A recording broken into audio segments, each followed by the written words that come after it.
Hey guys, Argina here from ArginaOlivis.com, and today we're going to go into a new series that I want to start called, I guess, Ranking Your Kindle Book. Let's go with that. So, I guess, Ranking Your Kindle Book, and I'm just going to go into a process I use when trying to find new niches for my Kindle books. I usually try to build a brand around my niche so I can build the back end. So I'm not one of those people that have a bunch of random books under different pen names. I try to create a pen name and then do related books around each other, so not only are your customers purchasing your other books, but you also get to build that email list and don't have to make like 1,000 email list and just go from there. So my recommendation is find like a general topic, and then you can make a lot of books around that particular topic. And I do have a topic today, and that will be jewelry making. I was thinking about if anyone is making money in the jewelry niche. So this is how I would do the keyword research if I was to create a book around jewelry making. And yeah, so let's get started. So the first thing you want to do is go into the Kindle store. And then I would search for, that's the first thing I would think of when making jewelry is jewelry making. So let's see how people are actually doing with that keyword. Hopefully I spelled it wrong. I think that's how you spell it. Jewelry making. Okay, so we have that. Let's see how this book is doing. And if you're an experienced Kindle person, then you probably already know the process of how to see if a book is profitable. And basically, if the rank is under 100,000 in the category, then it's most likely making $30 a month or more. It depends too, because if there's a lot of books in that category, of course, the rank can vary too. So I try to go for books under 100,000 because that means they're making at least $30 a month. And I believe this is the free Kindle store. So, but it's interesting that it's number 2 in jewelry. All right, so no, not that book. We need to see about the paid ones. Let's go to this one.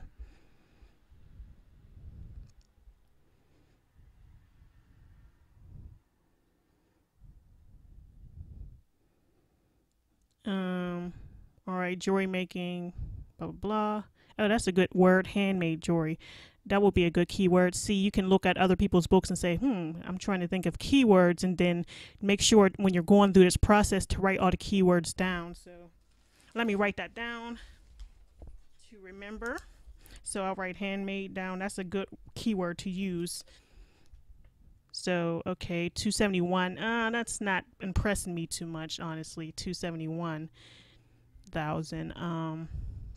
Let's try the next few books and see if any are successful. And keep in mind that some people may be promoting these books behind a brand, so that might be why they're successful, not necessarily through Amazon search, which most of my marketing comes from is Amazon search. Instead of having an actual jewelry website and then trying to promote your book or having a YouTube channel around your book. So okay, so this is nice. 46,000, so that's selling really well.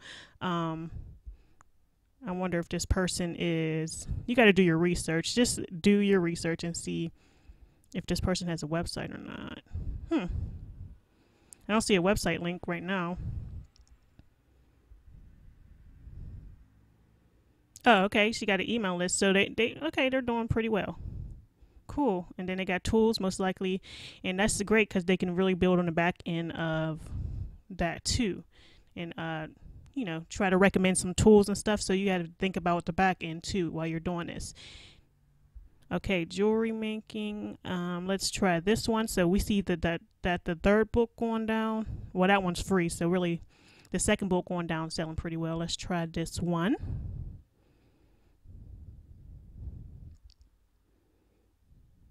Okay, 32 reviews, 32 pages. Cool.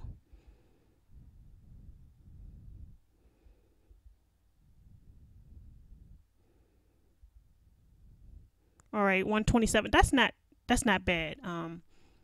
If she probably changed some categories up, and you could think about ways you can do better than than other people using these keywords. You could probably rank for jewelry making pretty easily.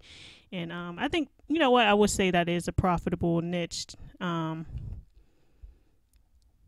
So once you say, okay, maybe that once you want that jewelry making to be your actual keywords, you want to target like the main keyword, and then we're going to go into how to find other keywords too. So let's look at this last book real quick. You only need to look at the first two. Okay, that's not my favorite, but 442, that's not very good, but it could be a lot of things. And as you can see, the ones that are higher up are going to obviously get most of the sales, because when people are looking for a book, they just want, you know, something that's higher up in the search. So yeah, I'm looking at these other books.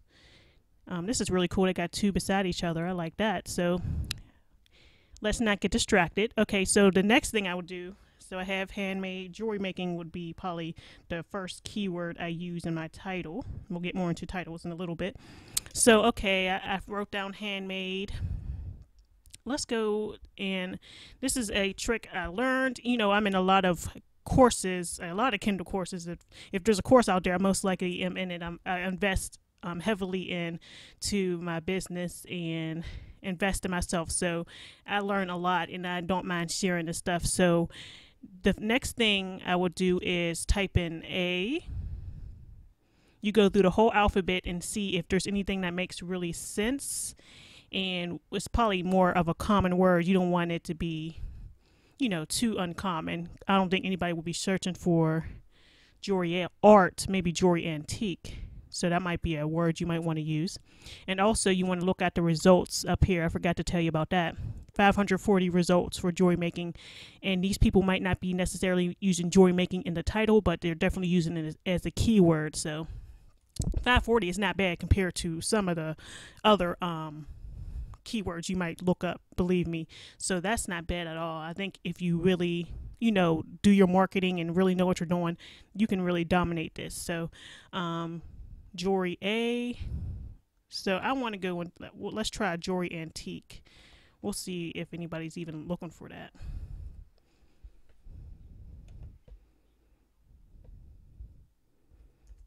Seriously? All right. I'm trying to open this in a new tab. All right, I guess that's not going to work. So I'll just go over to the keyword and push the back button. Oops. Here we go. All right, jewelry antique. Let's see if anybody is buying anything that says that. Okay, that's $11. Okay, well, we'll see. And of course, if you really get into the jewelry niche, you can do one book on jewelry making, one book on vintage jewelry. You can really dominate it. This is a big book, 258 pages. Like the Kindle book is $11.99. So this is not and that was done in 2008. Let's see how it's doing. And it's doing all right. I mean, it's 208, but for $11.99, that's not bad, because even if they're making a sale every 3 days, they're probably making more than most people are with the $2.99 books. But yeah, I wouldn't get into that unless I really like want to dominate the jewelry niche. So jewelry A, then you go to the next letter in the alphabet, which is B, which I hope so anyway. Jewelry business, that's a really good one. Jewelry books, let's go into jewelry business. I feel like that's the keyword a lot of people would look for. So jewelry business, I'm writing this down.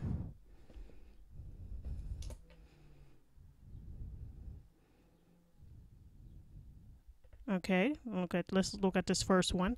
Keep in mind this is $6.99. I don't know what you price your books at, but $6.99 is a little steep for a Kindle book. And they also have a print edition, I think, on this one. So, you know, if you're selling for $2.99, that's already, you know, going to sell better than one for $6.99. That's not doing well at all. So that one's not doing well. Maybe lower their price. What about this? Sell your jewelry.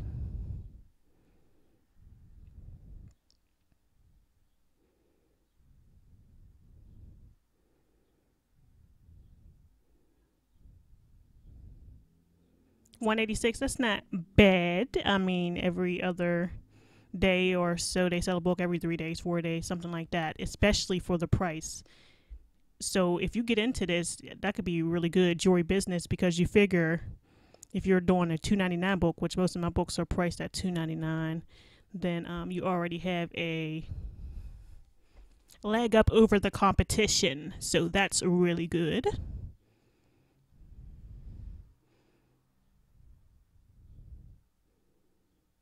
All right.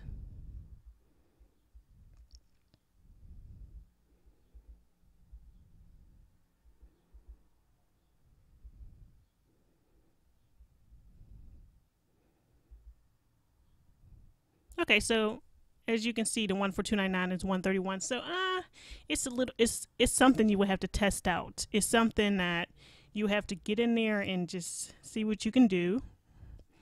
It looked like somebody tried with the $2.99 type book, but it's something I would, I would try it out and see how it does. If this book can rank there, you can probably definitely do it for in Etsy. That's a keyword too. But yeah, I would get into this, but of course I'm not. But maybe one day. Jewelry crafts, crochet. That's another thing. See, you can really get into this in jewelry design. That's a good one. So what I would do is my main keyword, I guess, will be jewelry making. Then I would just go through those and find like 7 or 8 keywords that I want to put into the title. This is what I usually do because I already opened this document. So jewelry business will be my main keyword. So I'm acting like I starting, when you publish a book, you go into your KDP account. And what I do is, so I will probably put, the book name will probably be jewelry making. And then I will make sure to repeat that main keyword that I'm trying to rank for again. So I'll put probably the complete guide to jewelry making, or might be able to fit another keyword in there, like the complete guide to jewelry making for your business or for your jewelry business. Just try to keep using the word jewelry. Another thing I would do to get the leg up on the competition is maybe put jewelry making, how to make earrings, necklaces, and stuff like that, in order to, some people might be searching for those particular things. You just have to get creative and really think about, and just analyze competition, see what you can do, and try to do everything that they did better. And after the title, I always put the title, then a subtitle. Actually, don't use that colon. They put that colon in there for you. You would just put the title making, let's just say, how to create jewelry. That's a terrible, okay.